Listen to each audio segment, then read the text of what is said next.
Welcome to today's edition of the show podcast.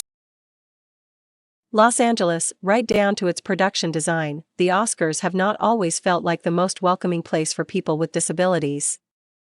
I've always seen that stage with its stairs as a symbol that they don't expect people who had mobility issues to be nominated or to win an award, said Jim LeBrecht, the co-director and co-star of the Oscar-nominated documentary Crip Camp. It's always been this kind of negative tacit statement. This year shows signs of change. LeBrecht, who has spina bifida and uses a wheelchair, will attend the April 25th ceremony.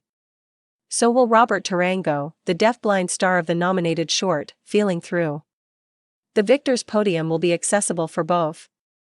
And LeBrecht hopes that will become a permanent change, both literally and figuratively.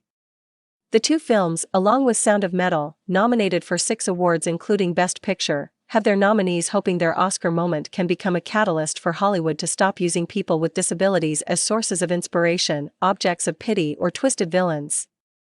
I think that the goal is to alleviate the fear, Tarango said through a translator, to open the doors so that executives don't look at our ability to hear or not to hear and to see that somebody who is blind, deafblind, who has any kind of disability is just part of the world and can be part of these films. The Academy, under pressure, has pushed for greater race and gender inclusion in recent years. Disabled performers and filmmakers can too often be forgotten in that discussion. It's time that people need to recognize that diversity should include the disabled, the deafblind, and the deaf community. Marlee Matlin, an executive producer on Feeling Through and the only deaf actor to win an Oscar, said through a translator, "I hope that it's not just the flavor of the year, that it goes beyond, and that this is a trend that will continue." Traditionally in Academy Award-nominated movies, people with disabilities appear only when an actor seeking an Oscar-worthy role plays one on screen.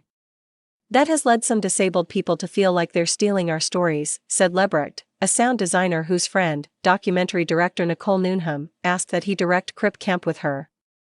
She wanted a disability-led perspective after he suggested she make a documentary about his summer camp and its essential role in the birth of the disability rights movement. If we just realize that the stories around disabilities aren't just about overcoming adversity or tragedy, he said, then I think we could see kind of the beginning of a golden age where finally people with disabilities show their true lives, their real-life experiences. People with disabilities have long been among the least represented groups in film and television. Last year, USC Annenberg's annual inequality report found that only 2.3% of all speaking characters across the 100 top-grossing films of 2019 were even depicted with a disability, much less played by an actor with a disability. Feeling Through director Doug Roland called stats like that abysmal, but said his determination to cast a deafblind actor in the film based on a real chance encounter he had on the street was not made from any sense of inclusion. I wasn't even thinking from what I now know is the conversation around authentic representation, which I've had like a real master class in over the last 3 years, Roland said. I was just thinking, I think this would just be a lot more impactful if we have someone from the community be a part of this. His search led him to the Helen Keller National Center, which helped him find Tarango, who was working in their kitchen. The center then helped him extensively through every step of the process. We bring a culture to this, Tarango said. We bring our independence that people don't often see. I was excited and grateful honestly to Doug for picking someone who was deafblind, because I think that has helped in the success of the film. When Matlin won her 1987 Oscar for Children of a Lesser God, it felt like a major breakthrough. But a flood of roles and nominations didn't follow for deaf or other disabled actors. I thought, okay, it will break barriers, Matlin said. But then, the focus moved away.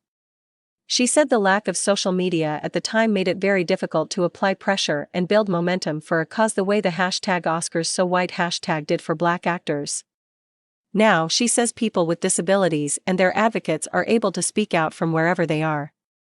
They are able to lend their voice, their opinions, their views, their visions, their imaginations. Sound of Metal has been praised for its authentic examination of the world of the deaf, and its use of deaf actors in supporting roles. It has also received some deaf community criticism for casting a hearing actor, Riz Ahmed, in the lead role of a drummer who must reckon with losing his hearing. Paul Raci, a child of deaf parents who is nominated for Best Supporting Actor for his role as a leader of a sober house for those who are deaf, understands the criticism, but said for the most part, deaf people have accepted this movie with open arms. It shows a deaf sober house, deaf people as addicts, which is a totally new idea to show deaf people as people that have the same foibles you and I have, the same challenges, the same journeys, Raci said. And he believes the larger conversation the movie has helped open will mean even move. You're going to see more inclusion in casting in this town in Hollywood, he said. You're going to see a lot more differently abled people, people that use wheelchairs, blind, deaf, there's going to be a lot more of those kind of protagonists. And you're going to watch those journeys unfold on the screen.